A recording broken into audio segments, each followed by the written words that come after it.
Hey guys, hope you're enjoying your digital learning days, working from home instead of school.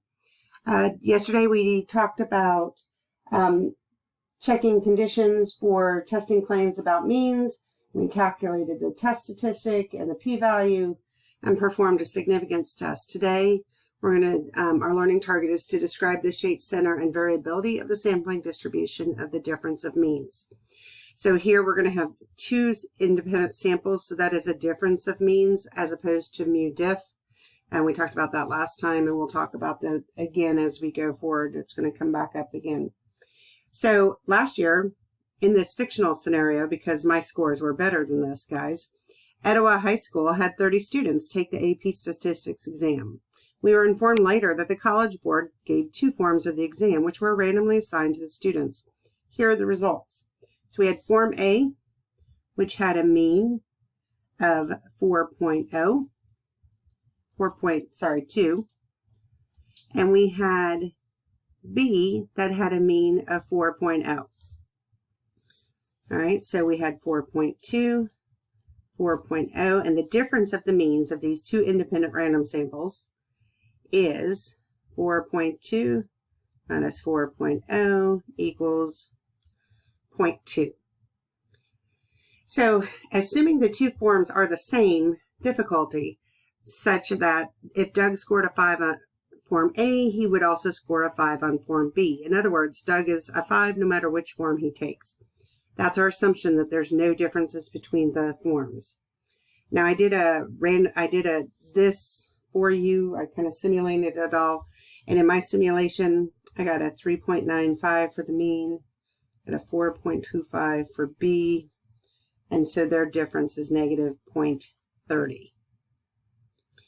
So in my sample, I had 2 that had a difference of negative 0.6, 1 that had a difference of negative 0.5, 3 that had a difference of negative 0.4, 2 that had a difference of negative 0.3, 1 had a difference of negative 0.2, 4 were negative 0.1, 0 had 2, 0.1 had 3, 0.2 also had 3,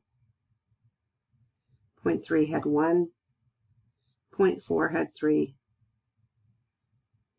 0.5 had 2, and 0.6 had 1. So the question that comes after this is the display of the data. Etowah had a difference mean score of 0.2. Is this outcome surprising if we assume both forms are exactly the same? Well, here we kind of want to think about, depending on the order that you subtracted in, you could have a positive 0.2 or a negative 0.2. So we're going to kind of look at our data this way. So we want to look at the number that are relatively the same distance from the mean to help us get our p-value. All right, to help us get our p-value. So when I counted, I had 28 samples. Of those 28, 1, 2, 3, 4, 5, 6, 7, 8, 9, 10, 11, 12, 13, 14, 15, 16, 17, 18, 19 fell into that more than 0.2 away from the mean. And when we calculate that out, we get a p-value of 0.679. So that's a pretty big percentage. So obviously this is not very uncommon for sure. So no, this is not surprising. If we make the assumption both forms of the test are the same difficulty,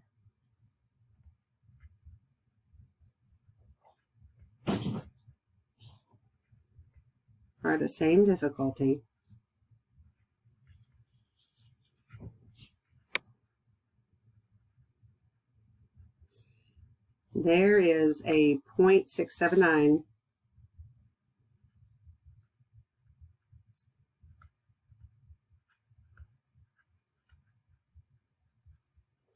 probability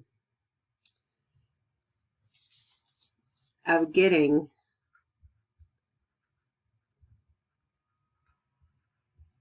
.2 or more extreme, because we're talking about above and below, purely by chance.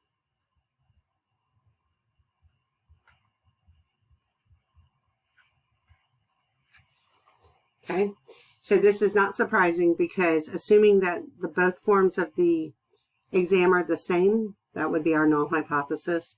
There is a 0.679 probability of getting 0.2 or more extreme, so meaning out into either tail if we were to draw a curve for this, purely by chance. Based on the simulation, do we have convincing evidence that one form of the exam is harder? No, we do not. This result was not surprising because it was more than 5%.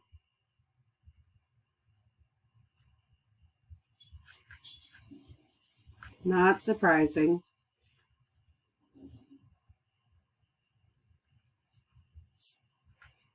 Because more than 5%.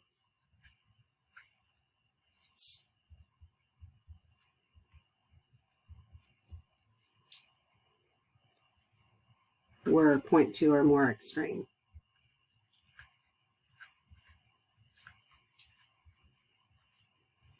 All right. So this one was kind of showing it was two-sided. If we wanted to know about just more than, it would have been just these values over the 28, or just less than. It would have been just these values over the 28. But we just wanted to know what's the probability of being 0.2 or more away from the mean. So almost a 68% chance of that happening. All right, to summarize our notes for today, here we go. So shape, center, and spread of a sampling distribution for x bar 1 minus x bar 2. The shape, you got to remember both samples need to meet for, is either the population is normal, your sample size, both sample sizes you'll want greater than 30, and you want to compare both of them, or there's no strong skew or outliers in your data, and then you would want to make sure that you sketch that, right? Your center for the distribution is whatever mu1 minus mu2 is. And then our spread, remember, when you can't subtract your standard deviations, you can't even subtract variances. You have to add the variances and then take the square root at the end. So what your assignment is for today is to complete this check your understanding. When you have completed it, take a photo and upload it to the assignment by the same name. Talk to you later. Email me if you have problems.